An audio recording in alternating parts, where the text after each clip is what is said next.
இது தொடர்பான கருத்துக்களை பகிர்வதற்காக நம்முடன் அரசியல் விமர்சகர் ரவீந்திரன் துரைசாமி இணைப்பில் இணைகிறார். சார் வணக்கம். சார், நாடு முழுவதும் சாதிவாரி கணக்கெடுப்பு நடத்த மத்திய அமைச்சரவை ஒப்புதல் அளித்திருக்குது சார். இது பற்றி உங்களுடைய கருத்து என்ன சார்?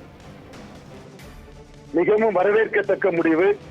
பிற்படுத்தப்பட்ட சமூகத்தை சேர்ந்த மோடி அவர்கள் உண்மையான சமூக நீதிக்காக இந்த முடிவை எடுப்பதை வாழ்த்தி வரவேற்கிறேன். இதற்கு மிக முக்கியமாக காரணமாக இருந்தவர் எதிர்க்கட்சி தலைவரான ராகுல் காந்தி என்பதையும் நாம் மறைக்க வேண்டிய அவசியம் இல்லை. காங்கிரஸ் கட்சி ஒரு கட்டத்தில் ஜாதிவாரி கணக்கெடுப்பை மிக முக்கியமான ஒரு இஷ்யூவாக எல்லா மாநிலங்களிலும், குறிப்பாக அவர்களுக்கு சில மாநிலங்களில் பின்னடைவு அடைந்தாலும் கூட இதனை அவர்கள் உறுதியாக முன்னெடுத்தார்கள்.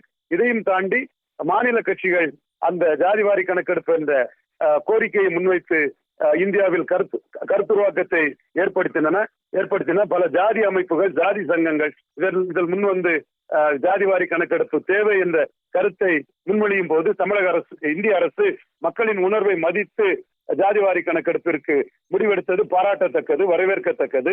குறிப்பாக தமிழக முதல்வர் மு.க.ஸ்டாலின் அவர்களுக்கும் இது ஒரு வெற்றி என்றுதான் கூற வேண்டும். தொடர்ந்து தமிழக அரசு ஜாதிவாரி கணக்கெடுப்பை, அதாவது சென்சஸை மத்திய அரசு எடுத்தினால்தான் அதற்கு முழுமையான சட்ட அங்கீகாரமும் சட்ட பாதுகாப்பும் கிடைக்கும் என்ற கருத்தை வலியுறுத்தி வந்தார்கள். அவர்கள் கருத்திற்கேற்ப, தமிழக முதல்வரின் கருத்திற்கேற்ப இந்த மத்திய அரசு இந்த முடிவு எடுத்திருப்பது தமிழக முதல்வருக்கு ஒரு வெற்றி என்றே பார்க்க வேண்டும். குறிப்பாக இது சமூக நீதி வரலாற்றில் ஒரு மைல்கல். இந்த கோரிக்கைகள் தமிழ்நாடு, கர்நாடகா, பீகார் போன்ற மாநிலங்களிலிருந்து பெரிய அளவு எழுந்தது. இதன் தொடர்ச்சியாக ஆந்திராவும் அதை முன்னெடுத்தார்கள். தெலுங்கானா மற்றும் ஒரிசா போன்ற மாநிலங்களிலும் இந்த கோரிக்கைகள் கடுமையாக வலுப்பெறும் போது இந்திய அரசு, பாஜக அரசு மக்கள் உணர்வை மதித்து இந்த பிரிவு மக்களுக்கு தாங்கள் எதிரி அல்ல, பாஜக என்பது உயர் வகுப்பாளருக்கான கட்சி மட்டுமே அல்ல, மற்ற வகுப்பாளருக்கு எதிரானது என்ற எண்ண ஓட்டம் ஏற்பட்டுவிடக் கூடாது என்ற அடிப்படையிலும் அரசியல் ரீதியாகவும் மக்கள் எண்ண ஓட்டத்தையும் புரிந்து பாஜக அரசு ஒரு சரியான முடிவை எடுத்திருக்கிறது. இந்த முடிவை எடுக்காவிட்டால் வாக்கு வங்கி பாதிப்பும் ஏற்படும் என்ற சூழ்நிலையும் அவர்களுக்கு ஏற்பட்ட சூழ்நிலையில் ஏற்கனவே காங்கிரஸ் இந்த அறிக்கையை வெளியிட வேண்டும் என்று கேட்டதும் பாஜக அரசுதான்.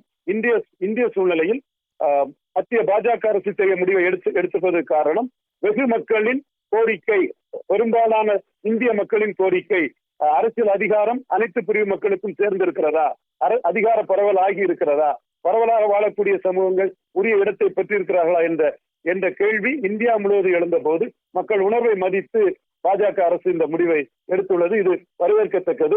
குறிப்பாக தமிழ்நாட்டை எடுத்துக்கொண்டால் நாம் முத்தரையர், யாதவர், செங்குந்தர், விஸ்வகர்மா போன்ற சமூகங்கள் பரவலாக வாழ்கின்றார்கள். பரவலாக வாழக்கூடிய இந்த சமூகங்களுக்கு உரிய அரசியல் அதிகாரம் கிடைக்கவில்லை. ஜாதிவாரி கணக்கெடுப்பு நடத்தி இந்த மக்களின் எண்ணிக்கை தெரியும் போது அவர்கள் மத்தியிலும் மிகப்பெரிய விழிப்புணர்ச்சி ஏற்படுத்தும். தமிழக அரசியல் அதிகார மேட்ரிக்ஸ், அதாவது அதிகார கணக்கில் பெரிய மாறுதல்கள் ஏற்படும். இது தமிழகத்தில் மட்டுமல்ல, இந்தியாவிலும் புறக்கணிக்கப்படக்கூடிய சமூகங்கள், அரசியல் அதிகாரமற்ற சமூகங்கள் உரிய அதிகாரம் பெறுவதற்கு இந்த மத்திய அரசின் முடிவு வழிவகுக்கும். இது பாராட்டத்தக்கது, வரவேற்கத்தக்கது. பீகார் தேர்தலை மையப்படுத்தி இந்த சாதிவாரி கணக்கெடுப்புக்கு மத்திய அரசு ஒப்புதல் அளித்திருக்கா சார்?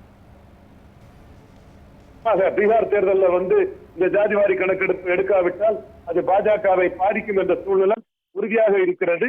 அதனையும் மையமாக கொண்டு தமிழகத்தின் 26 உள்ள தேர்தலை மையமாக கொண்டு வரும் அனைத்து மாநிலங்களிலுமே ஓபிசி என்ற தரப்பினர் மத்தியில் இந்த கருத்து மிக வலுவாக ஒலிக்கும் போது 2029 மக்களவை தேர்தலையும் மையமாக கொண்டு பாஜக இந்த முடிவை எடுத்திருக்கிறது. இது உறுதியாக எடுக்கப்பட வேண்டிய முடிவு. அந்த வகையில் எதிர்க்கட்சிகளின் கோரிக்கை, மக்களின் கோரிக்கை, பீகார் மக்களின் எதிர்பார்ப்பு எல்லாத்தையும் மையமாக கொண்டுதான் இந்த முடிவை எடுத்திருக்கிறார்கள். இணைப்பில் தங்களுடைய கருத்துக்களை பகிர்ந்தமைக்கு நன்றி சார்.